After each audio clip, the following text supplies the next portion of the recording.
Assalamualaikum warahmatullahi wabarakatuh. Para pemirsa Hikmah.tv yang dirahmati Allah Subhanahu wa Ta'ala, pada kesempatan berbahagia ini, Hikmah.tv kembali hadir menemani waktu bersantai Anda untuk membahas informasi bermanfaat tentunya, yaitu sejarah singkat tentang ketangguhan pedang Zulfikar yang dimiliki Rasulullah Shallallahu Alaihi Wasallam dan Imam Ali Karamallahu wajhah. Pastikan diri Anda tetap berada di channel Hikmah.tv.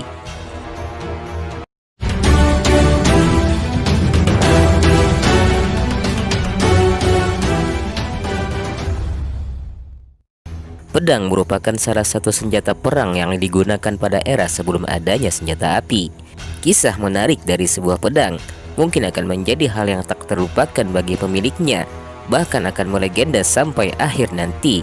Seperti pedang Zulfikar milik Rasulullah Shallallahu Alaihi Wasallam yang kemudian diwariskan kepada orang terdekatnya, sahabat, keponakan sekaligus menantunya, yaitu Ali bin Abi Thalib Karamallahu wajhah. Lalu apa yang menarik dari pedang Zulfikar ini? Rasulullah Muhammad Shallallahu Alaihi Wasallam memberikan pedang kepada Ali bin Abi Thalib karena pedang milik Ali patah saat bertempur di medan perang. Setiap pedang memiliki ciri khas masing-masing. Biasanya pemilik pedang memberi nama pada pedang tersebut. Seperti pedang milik Rasulullah Muhammad Shallallahu Alaihi Wasallam dan Ali bin Abi Thalib ini diberi nama Zulfikar. Zulfikar sendiri memiliki arti Zul, yaitu pemilik, dan Fikor adalah ketajaman. Menurut penelitian, belum ada yang mampu membuat pedang seperti pedang Zulfikar. Pedang Zulfikar mampu membelah batu hanya dalam satu tebasan. Itulah keistimewaan dari pedang ini.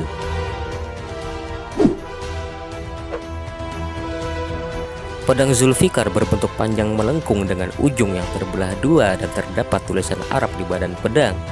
Sarung pedang Zulfikar terbuat dari logam sepuh berwarna keemasan. Mungkin pemirsa Hikmah.tv sering mendengar slogan, "Tidak ada pedang setajam pedang Zulfikar dan tidak ada pemuda setangguh Ali bin Abi Thalib." Itulah kiranya gambaran mengenai pedang Zulfikar dan pemiliknya. Slogan tersebut selalu didengung-dengungkan umat muslim saat ketika perang Uhud.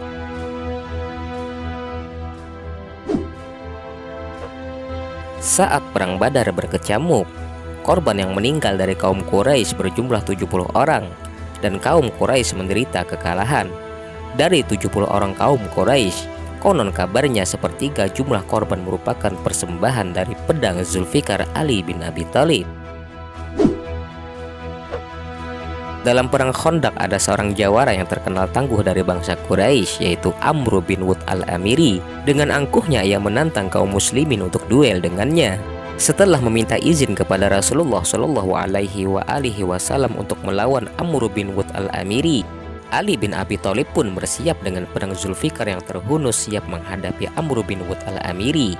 Meskipun Amr bin Wud al-Amiri mengejek Ali bin Abi Thalib yang waktu itu masih muda usia, namun Ali bin Abi Thalib tidak gentar dan membalasnya dengan kata-kata yang membangkitkan semangat perang.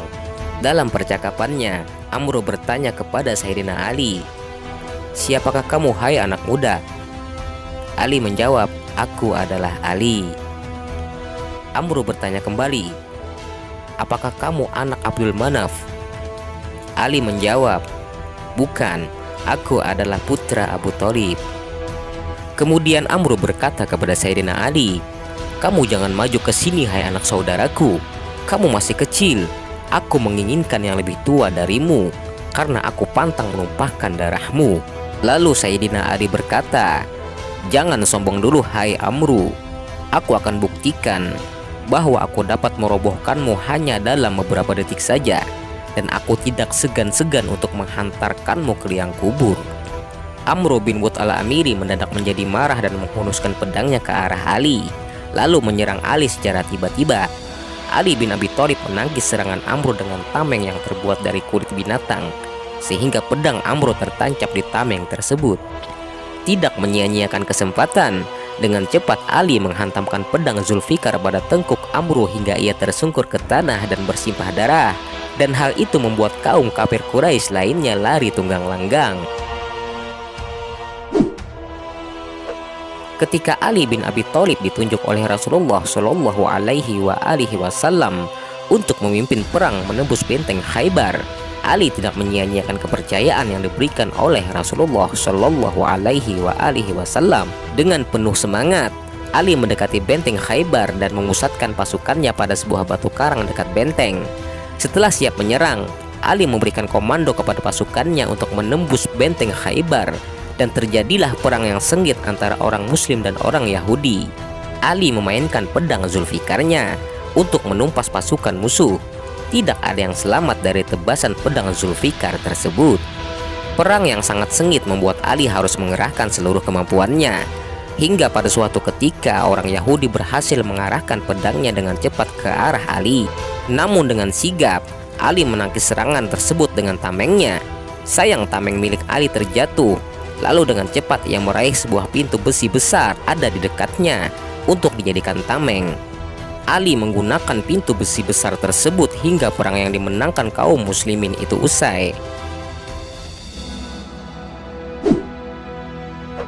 Abu Rafi', seorang sahabat yang ikut perang itu, menyatakan, "Aku telah menyaksikan dengan mata kepalaku sendiri bagaimana Ali bin Abi Thalib mencabut pintu besi yang besar itu untuk dijadikan tamengnya setelah tamengnya terjatuh dari tangannya." Kemudian setelah perang usai, ada 8 orang laki-laki, salah seorang di antaranya adalah aku sendiri, yang berusaha untuk menggotong dan menempatkan kembali pintu besi itu ke tempat semula. Tetapi mereka tidak mampu untuk melakukannya karena terlalu berat. Mungkin yang menjadi pertanyaan di benak kita adalah, di mana keberadaan pedang Zulfikar sekarang? Sejarawan mencatat pedang ini selalu menemani Ali dalam setiap pertempuran. Namun setelah Ali wafat, kisah tentang pedang ini tidak lagi terdengar.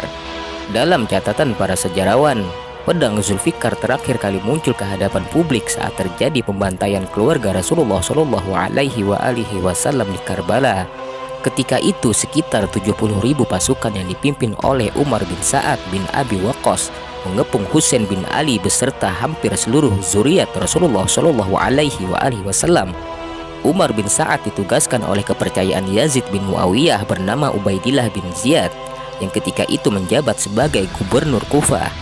Tugasnya hanya 2, mengambil baiat dari Husain bin Ali untuk Yazid bin Muawiyah atau membunuhnya.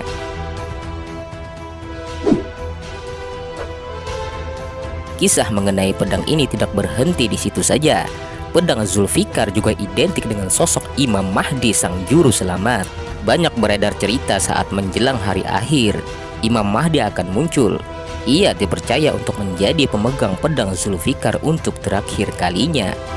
Namun hingga kini keberadaan pedang tersebut masih misterius. Tidak ada yang tahu pasti siapa pemegang pedang hebat itu hingga saat ini.